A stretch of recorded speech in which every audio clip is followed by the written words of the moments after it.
रामचरितमानस में राम राज्य का वर्णन है।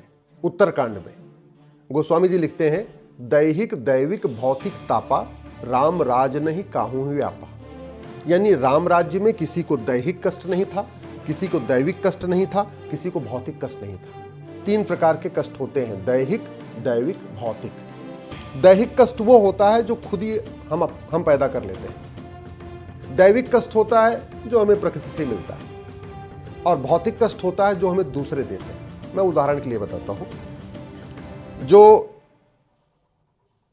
ज्यादा खाने से कष्ट हो गया, कम खाने से कष्ट हुआ, कुपोषण के कारण जो कष्ट हुआ, प्रदूषण के कारण जो कष्ट हुआ, या आप भूखमरी के कारण जो कष्ट हुआ, या गरीबी के कारण जो कष्ट हो रहा है, या हमारा मन खराब है उसके कारण जो कष्ट हो रहा है, या शरीर में जो भी और बीमारियां पैदा होती जा रही हैं, हम जिन बीमारियों के लिए हम खुद ही जिम्मेदार हैं, वो सारे के सारे कहते हैं दैहिक कष्ट। दैविक कष्ट क्या है? बहुत ज़्यादा गर्मी हो गई, भूकंप आ गया, सूखा आ गई, बाढ़ आ गई, सुनामी आ गई, ओला गिरने लग गया, ये हो गया आपका दैविक कष्ट। और भौतिक कष्ट क्या है? जो हमें दूसरों के द्वारा मिलता है। किसी ने फर्जी वसीयत बनवा लिया हमारी ज़मीन की, किसी ने हमारा डॉक्यूमेंट यूज करके कुछ और काम कर लिया, किसी ने हमारा बैंक अकाउंट हैक कर लिया, किसी ने हम जा रहे थे हमको धक्का दे दिया। ये हो गया आपका भौतिक कष्ट। तो मतलब तीन तरीके के कष्ट हो गए, दैहिक दैविक भौतिक। दैहिक वो हुआ जो कष्ट हम खुद ही पैदा कर लेते हैं, चाहे वो मानसिक कष्ट हो चाहे शारीरिक कष्ट हो। भौतिक कष्ट वो हुआ जो हमें दूसरे देते हैं, चाहे मानसिक रूप से देते हैं चाहे शारीरिक रूप से देते हैं। और दैविक वो हुआ जो ऊपर से मिलता है, गर्मी, बाढ़, सुनामी, ठंड, भूकंप। अब बार बार हमारे जितने कथावाचक हैं, जितने हमारे राम कथावाचक हैं, कृष्ण कथावाचक हैं, भागवत कथावाचक हैं, ये चौपाई हमें बार बार सुनाते हैं, दैहिक दैविक भौतिक तापा राम राज नहीं काहू व्यापा। लेकिन सवाल ये है, ये व्यवस्था अब कैसे आएगी? राम राज्य अब कैसे आएगा? अब ऐसे क्या करना पड़ेगा जिससे लोगों का दैहिक कष्ट दूर हो, दैविक कष्ट दूर हो, भौतिक कष्ट दूर हो? दैविक कष्ट दूर कर पाना थोड़ा मुश्किल है, क्योंकि बाढ़ को, सुनामी को, भूकंप को, ओला को रोक पाना मुश्किल है। लेकिन भौतिक और दैहिक इसको रोका जा सकता है। दैविक कष्ट रोक पाना थोड़ा मुश्किल है। उदाहरण के लिए, गरीबी, भूखमरी, कुपोषण, प्रदूषण, इसके कारण हमें दैहिक कष्ट होता है। एयर पोल्यूशन के कारण दिल्ली में लोगों की उम्र 10-12 साल कम हो चुकी है। वाटर पोल्यूशन के कारण हम बीमार हो रहे हैं, नॉइज पोल्यूशन के कारण हम बीमार हो रहे हैं, कुपोषण के कारण हमें दुनिया भर की बीमारियां हो रही हैं, मिलावटी दूध पीने से हमें बीमारियां हो रही हैं, मिलावटी दवाई खाने से बीमारियां हो रही हैं, मिलावटी फल खाने से बीमारियां हो रही हैं। सब कुछ मिलावटी आ रहा है, इसको तो रोका जा सकता है। इसी तरीके से राग द्वेष के कारण जो बीमारियां होती हैं, मानसिक बीमारियां हैं ना, किसी से ईर्ष्या करते रहते हैं, किसी से द्वेष करते रहते हैं, किसी को देख देख के जलते रहते हैं। तो जब हम इससे जलते हैं तो हमको शारीरिक बीमारियां पैदा होती हैं। तो मानसिक बीमारी से शारीरिक बीमारी शुरू होती है, शारीरिक बीमारी से मानसिक बीमारी होती है। दोनों एक दूसरे के सप्लीमेंट हैं एक तरीके से। समाधान क्या है? समाधान ये है कि शिक्षा व्यवस्था को ऐसा किया जाए जिससे लोगों को कम से कम राग ईर्ष्या द्वेष से लोग बचें। अष्टांग योग लागू किया जाए, स्कूलों में अष्टांग योग को पढ़ाया जाए, स्कूलों में योग शिक्षा अनिवार्य हो, स्कूलों में नैतिक शिक्षा अनिवार्य हो, स्कूलों में भारतीय जो संस्कार थे, 16 संस्कार की व्यवस्था, उसके बारे में पढ़ाया जाए।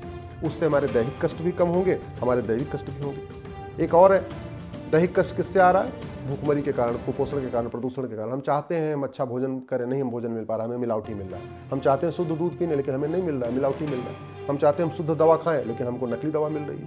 हम चाहते हैं हमें शुद्ध हवा मिले, लेकिन नकली हवा मिल रही है। ये जो इतनी समस्या है, इसका जानते हैं रूट काज क्या है?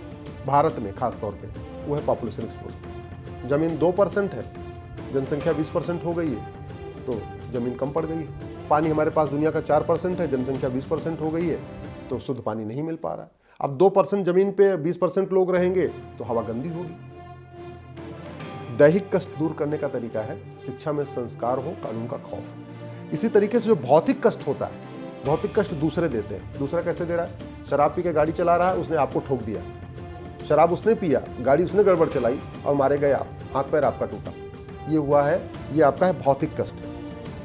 कोई व्यक्ति जबरदस्ती आपकी जमीन पे कब्जा कर लिया, ये हो गया भौतिक कष्ट। क्यों कब्जा कर लिया? उसको पता है कि कोई दिक्कत नहीं है, कोर्ट में मुकदमा चलेगा 40-50 साल। किसी व्यक्ति ने आपके खिलाफ झूठी शिकायत कर दिया, झूठे छेड़छाड़ का मुकदमा दर्ज करा दिया, झूठे SC/ST केस में मुकदमा दर्ज करा दिया, झूठे बलात्कार का मुकदमा दर्ज करा दिया। ये क्या है? ये भौतिक कष्ट है। वो दूसरा आपको दे रहा है।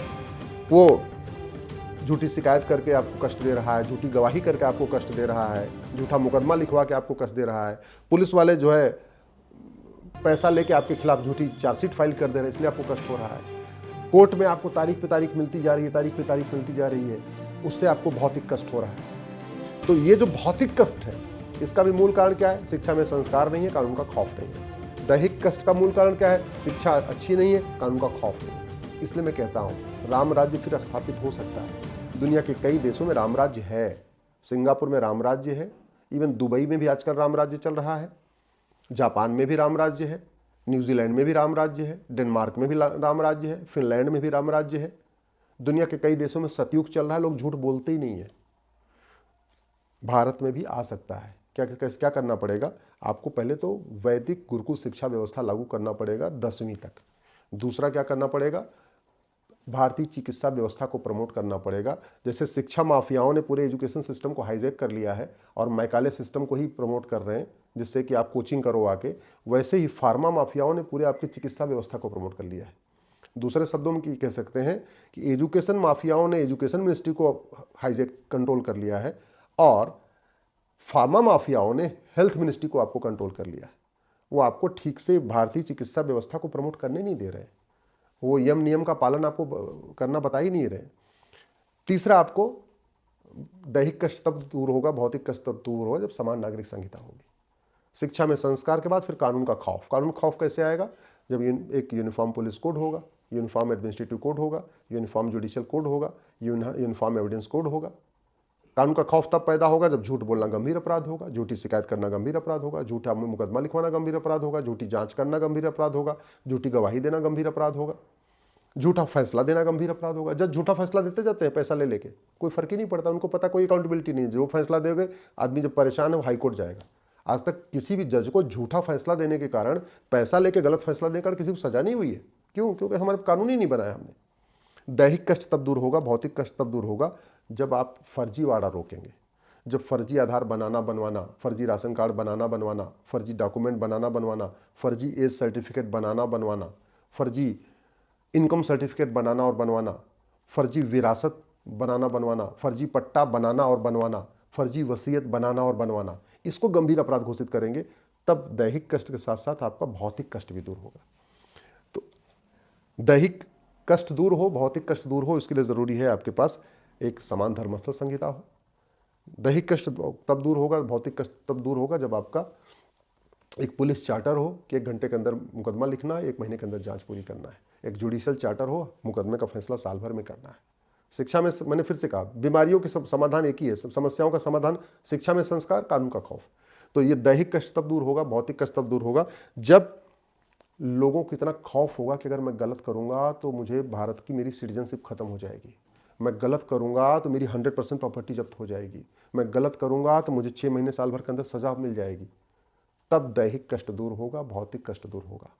घूसखोरी बंद होगी तब दैहिक कष्ट और भौतिक कष्ट दूर होगा।